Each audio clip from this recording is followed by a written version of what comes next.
आइए बच्चों, आज हम आवर्सारी में हाइड्राइडों की प्रकृति, नेचर ऑफ हाइड्राइड के बारे में अध्ययन करते हैं।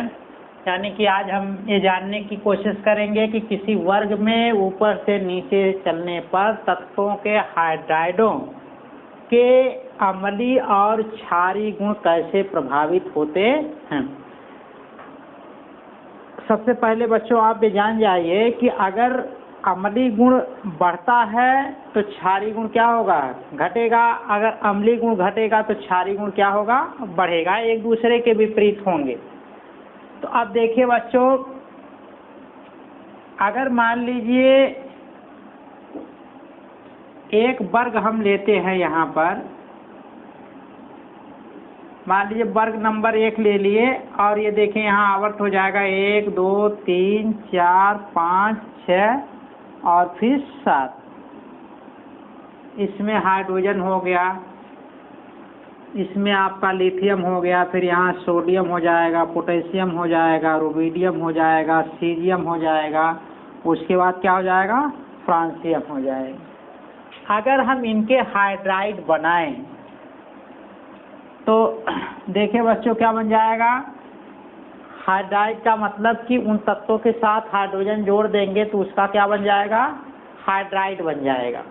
तो अब देखें लिथियम के साथ जोड़ेंगे तो LiH बन जाएगा, फिर यहाँ पर सोडियम के साथ जोड़ेंगे NaH बन जाएगा, फिर पोटेशियम के साथ जोड़ेंगे KH बन जाएगा, फिर उसके बाद रुबिडियम के साथ जोड़ेंगे RbH बन जाएगा, फिर उसके बाद सीजियम के साथ जोड़ेंगे CSH बन जाएगा, फिर फ्रांसियम के साथ जोड़ेंगे FrH बन जाएगा। अब बच्चों एक चीज़ ये जानिए कि हाइड्रोजन की जो प्रकृति होती है वो ड्यूल होती है, यानी कि उसका दो नेचर है।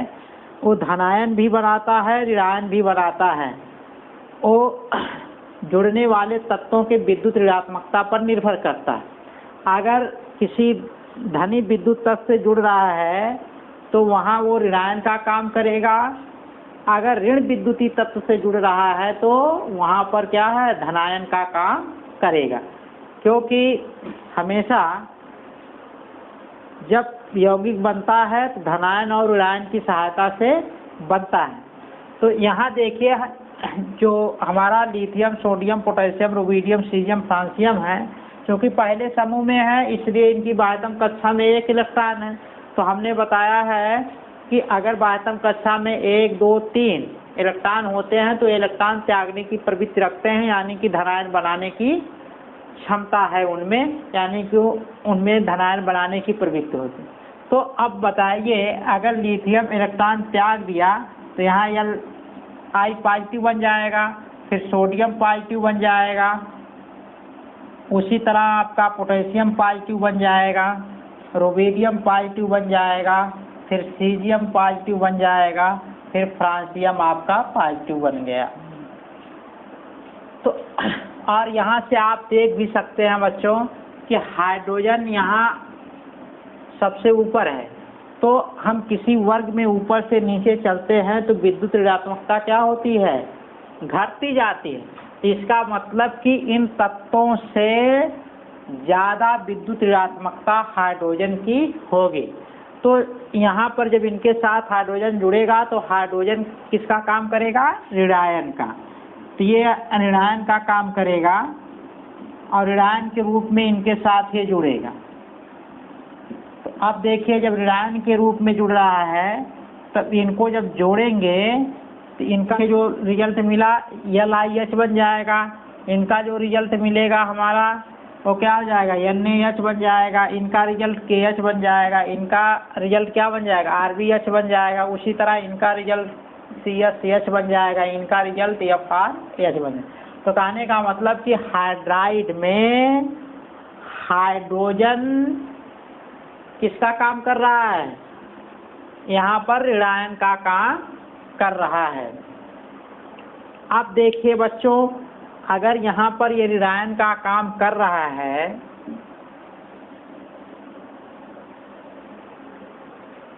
तो हमको यहाँ ये देखना है कि अगर हम वर्ग में ऊपर से नीचे चलते हैं अभी यहाँ देखिए हमने जो समूह बनाया था वो पहला समूह था आपका, यहाँ हाइड्रोजन था, लिथियम था, सोडियम था, पोटेशियम था, रुबिडियम था, सीजियम था और यहाँ क्या था, फ्रांसियम था। ये पहला समूह, पहला आवर्त, दूसरा आवर्त और ये तीसरा आवर्त हो गया, चौथा आवर्त, पांचवा, छठा और सातवां। अब अगर इनके हाइड्राइड हम बना रहे हैं तो इनका हाइड्राइड क्या बन रहा है, यहाँ हाइड्रोजन का नहीं, Li का बनाएंगे क्योंकि हाइड्रोजन यहाँ स्वयं है। तो इसका जब हाइड्राइड बनाएंगे तो LiH बन जाएगा। यहाँ देखिए क्या बन गया है, NaH बन गया, यहाँ KH बन जाएगा, यहाँ RbH बन जाएगा और यहाँ CSH बन जाएगा और यहाँ FrH बन जाएगा। तो अब बच्चों अगर किसी वर्ग में हम ऊपर से नीचे चलते हैं तो जो ये हाइड्राइड बन रहे हैं उनकी अम्लीयता और क्षारीयता देखेंगे कैसे प्रभावित होती है। तो देखिए बच्चों, यहाँ पर सबसे नीचे अगर हम देखें तो फ्रांसियम की विद्युत ऋणात्मकता सबसे कम है, यानी कि फ्रांसियम की परमाणु त्रिज्या क्या है, सबसे ज़्यादा है।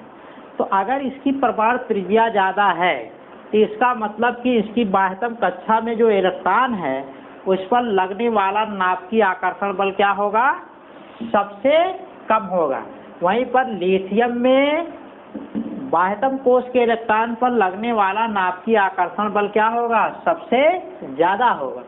जब यहाँ नाभिकीय आकर्षण बल ज़्यादा है बच्चों, तो इसका मतलब कि यहाँ का जो इलेक्ट्रॉन है उतने आसानी से हाइड्रोजन की तरफ नहीं खींचेगा। कहने का मतलब कि जो यहाँ LiH के बीच जो इलेक्ट्रॉनों का आदान प्रदान हुआ है, इसमें हाइड्रोजन जो ज़्यादा विद्युत ऋणी है,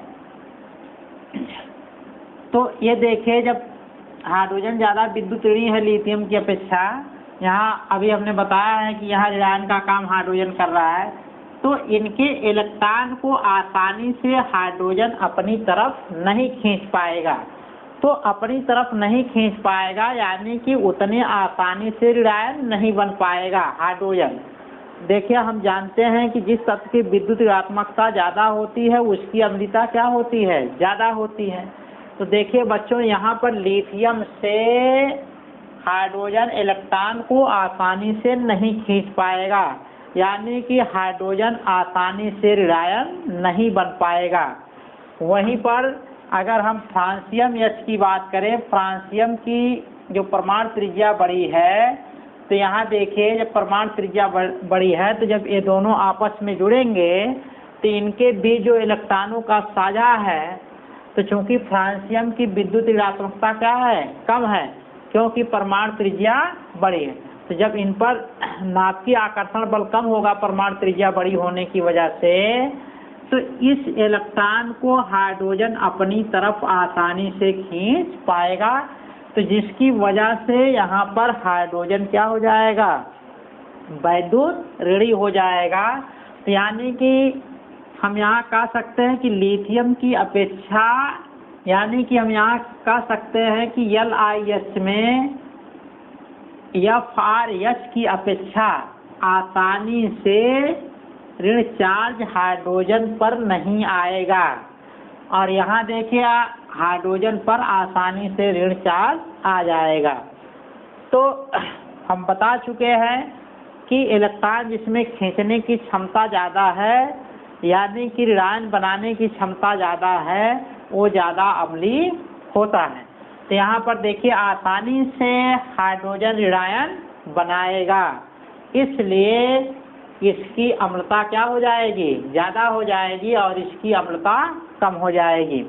ये इसी से आप देखिए बच्चों, इसको हम और आसानी से समझने की कोशिश करेंगे। हम जानते हैं कि हाइड्रोजन आयन के कारण विलयन क्या होता है, अम्लीय होता है।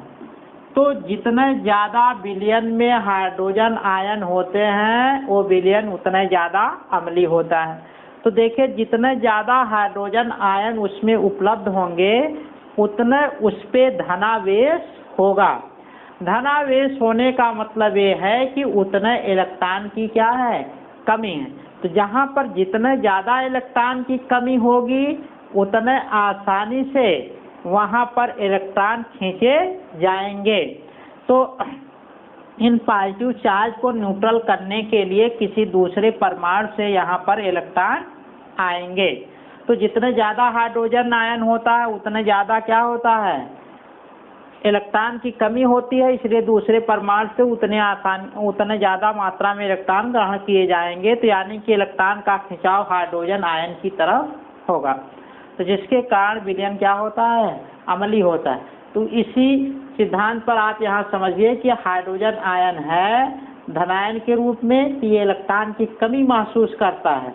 जब इलेक्ट्रॉन की कमी महसूस करता है तो ये इलेक्ट्रॉन को अपनी तरफ खींचेगा। तो जितने ज़्यादा धनायन होगा हाइड्रोजन आयन के रूप में उतने ज़्यादा इलेक्ट्रॉन को अपनी तरफ खींचेगा। जितने ज़्यादा ये खींचेगा उतने ज़्यादा उसकी अम्लता बढ़ेगी। इनका खिंचाव हाइड्रोजन आयन की संख्या पर निर्भर करे। जितना हाइड्रोजन आयन ज़्यादा होंगे उतने ज़्यादा इलेक्ट्रॉनों को ये खींचेंगे। उसी तरह आप यहाँ ये समझिए कि यहाँ पर हाइड्रोजन आसानी से इलेक्ट्रॉन खींच पा रहा है, इसलिए इसकी अम्लता ज़्यादा होगी। यहाँ पर हाइड्रोजन उतनी आसानी से इलेक्ट्रॉन को नहीं खींच पा रहा है, जिसकी वजह से इसकी अम्लता क्या होगी, कम होगी।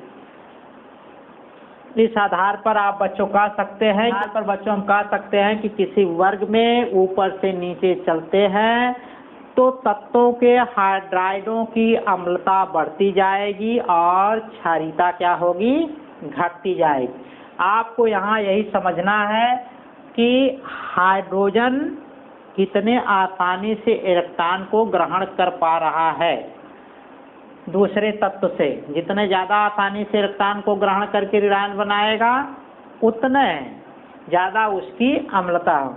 अभी आगे बच्चों हम पढ़ेंगे कि जब दो परमाणु जुड़ते हैं तो 3 प्रकार के बंध बनाते हैं, और हो सकता है आप हाई स्कूल की कक्षाओं में पढ़ भी चुके होंगे। अगर नहीं पढ़े होंगे तो हम 11वीं की कक्षा में जब बॉन्ड के बारे में बताया जाएगा तो उसमें हम बताएंगे आपको कि जो परमाणु होते हैं 3 प्रकार के बॉन्ड बनाते हैं। पहला बॉन्ड आपका होता है वैद्युत संयोजी बंध, दूसरा सहसंयोजी और तीसरा उपसहसंयोजी। ये बॉन्ड तत्वों के विद्युत ऋणात्मकता पर निर्भर करते हैं। अभी आगे चलेंगे तो यहाँ अम्लता और क्षारीयता का जो गुण पढ़ेंगे हाइड्रोजन आयन पर भी पढ़ेंगे।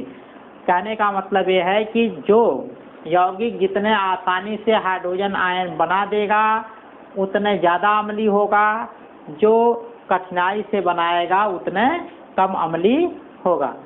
तो आपको लेकिन यहाँ जो हमने समझाया है हाइड्राइड में, इसमें देखेंगे हम यहाँ जो हमने समझाया है हाइड्रोजन यहाँ ऋणायन के रूप में है, इसलिए देखेंगे कितने आसानी से ऋणायन बनता है। जितने आसानी से ऋणायन बनेगा उतने ज़्यादा उसकी अम्लीयता होगी।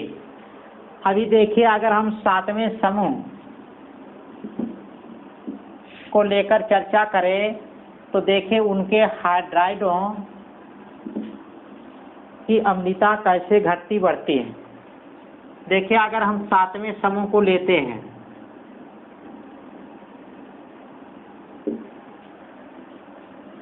सातवें समूह को लेते हैं, ये हमारा 7वां समूह है। यहाँ तो आपका 1 2 3 4 5 6 और यहाँ 7 हो गया। तो देखिए निर्धारित कर लीजिए फ्लोरीन कहाँ से शुरू हो रहा है। देखिए बच्चों फ्लोरीन का परमाणु क्रमांक कितना होता है, 9। इलेक्ट्रॉनिक विन्यास करेंगे 2 7, दूसरे आवर्त से हो जाएगा। पहले में हाइड्रोजन रखा गया है क्योंकि इसका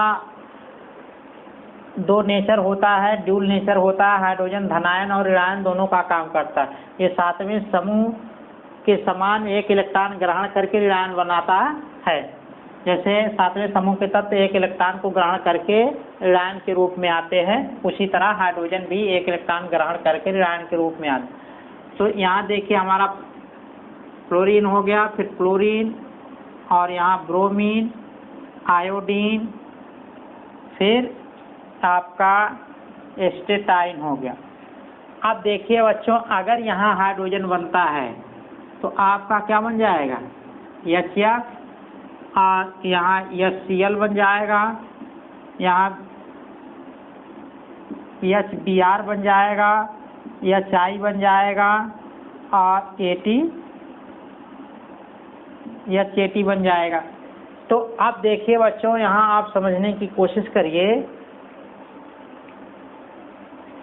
कि यहाँ हाइड्रोजन की अपेक्षा फ्लोरीन, क्लोरीन, ब्रोमीन, आयोडीन, ये सब क्या है, ज़्यादा विद्युत ऋणी है, क्योंकि ये 7वें समूह में है। हम पढ़े हैं कि किसी आवर्त में बाएं से दाएं चलते हैं तो विद्युत ऋणात्मकता क्या होती है, बढ़ती जाती है। तो चूंकि बाएं से दाएं चलेंगे तो 7वें समूह में पढ़ रहे हैं, तो इसलिए इनकी विद्युत ऋणात्मकता क्या है, ज़्यादा है। तो यहाँ पर फ्लोरीन चूंकि एक इलेक्ट्रॉन ग्रहण करके अष्टक पूरा कर रहा है तो इस पर एक ऋण चार्ज आएगा। उसी तरह क्लोरीन पर एक ऋण चार्ज आएगा, ब्रोमीन पर एक चार्ज आ जाएगा, और आयोडीन पर एक आ जाएगा, इसी तरह एस्टेटाइन पर एक आ जाएगा। तो यहाँ देखिए ये ऋणायन का काम कर, तो हाइड्रोजन जो जुड़ रहा है इसका मतलब पॉजिटिव के रूप में यहाँ पर जुड़ेगा। तो देखिए बच्चों, जब विद्युत ऋणात्मकताओं में ज़्यादा अंतर होता है, जो यानी कि तत्व परमाणु जुड़ते हैं, अगर उनकी विद्युत ऋणात्मकताओं में ज़्यादा अंतर होता है तो वहाँ वैद्युत संयोजी बंध बनता है। तो वैद्युत संयोजी बनने में इलेक्ट्रॉन का पूर्ण रूप से एक परमाणु से दूसरे परमाणु में स्थानांतरण हो जाता है। कहने का मतलब यहाँ पर जब ये जुड़ेंगे तो हाइड्रोजन का जो इलेक्ट्रॉन होगा पूर्ण रूप से फ्लोरीन में आ जाएगा, जिसकी वजह से यहाँ पर एक ऋण चार्ज आ जाएगा।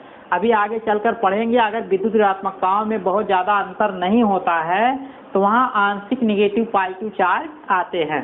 आंशिक निगेटिव पॉजिटिव चार्ज को डेल्टा से निरूपित करते हैं। जैसे अगर पूरा इलेक्ट्रॉन नहीं जा रहा है, केवल उनके बीच खिंचाव के रूप में है, तो जिधर खींचेगा उस पर आएगा आंशिक ऋण चार्ज, और जिससे आंशिक रूप से इलेक्ट्रॉन जाएगा उस पर आएगा प्लस चार्ज आंशिक रूप से। जैसे मान लीजिए HCl है, तो यहाँ जो इलेक्ट्रॉन जुड़े हुए हैं, तो अगर मान लीजिए हाइड्रोजन का इलेक्ट्रॉन पूर्ण रूप से क्लोरीन में नहीं गया है, तो ये देखिए आंशिक इस पे निगेटिव और इस पे क्या आ जाएगा, आंशिक पॉजिटिव आ जाएगा।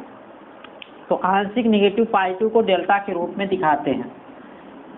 तो अब देखिए बच्चों, जब यहाँ हम देखेंगे इनकी विद्युत ऋणात्मकता हाइड्रोजन से बहुत अधिक है, काफ़ी अधिक होता है, इसलिए यहाँ वैद्युत संयोजी बंध बनता है।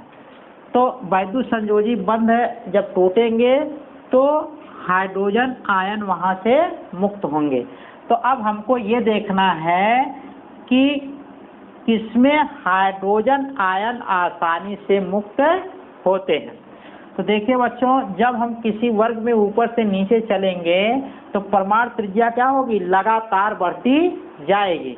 तो उस आधार पे हम कह सकते हैं कि इसमें हाइड्रोजन आयन, इस आधार पे हम कह सकते हैं कि हाइड्रोजन परमाणु को बांधने की क्षमता परमाणुओं में क्या होती जाएगी, कम होती जाएगी जैसे ऊपर से नीचे चलेंगे। तो जैसे ऊपर से नीचे चलेंगे हाइड्रोजन को बांधने की क्षमता कम हो जाएगी, जिससे हाइड्रोजन आसानी से उनसे बाहर हो जाएगा, यानी कि आसानी से हाइड्रोजन आयन के रूप में आ जाए।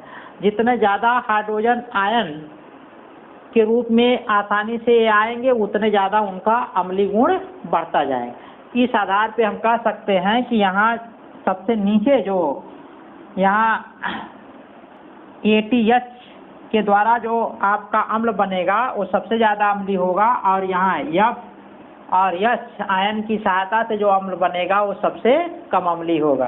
तो यानी कि ये कह सकते हैं कि HF की अम्लता सबसे कम होगी।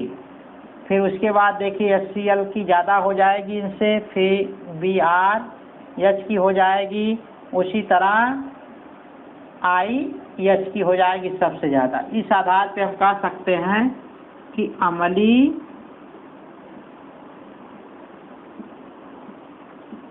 अम्लीय गुण बढ़ने का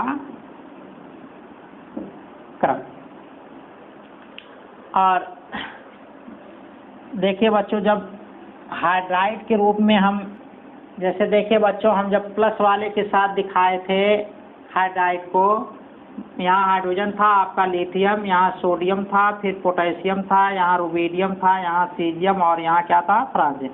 जब इनके हाइड्राइड बनाए थे तो ये आसानी से यहाँ का जो हाइड्रोजन, जो हाइड्राइड बनता था उसका हाइड्रोजन क्या करता था, आसानी से इलेक्ट्रॉन को अपनी तरफ खींचता था, इसलिए इसकी अम्लता क्या होती थी, ज़्यादा होती थी। और इसकी अम्लता क्या होती थी, कम होती थी। इस आधार पे LiH की अम्लता सबसे कम होगी। और देखिए यहाँ पर सोडियम की उससे ज़्यादा हो जाएगी, फिर पोटेशियम के उससे ज़्यादा हो जाएगी, फिर उससे ज़्यादा फिर RbH का हो जाएगा, फिर उसके बाद क्या हो जाएगा, CH का हो जाएगा, फिर आपका FH का हो जाएगा। ये हो जाएगा आपका अम्लीय गुण, अम्लीय गुण बढ़ने का क्रम। और लिख सकते हैं और क्षारीय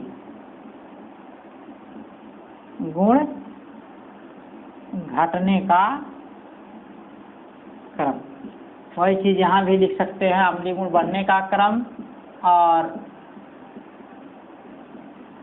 क्षारीय गुण घटने का क्रम। ये देखिए बच्चों,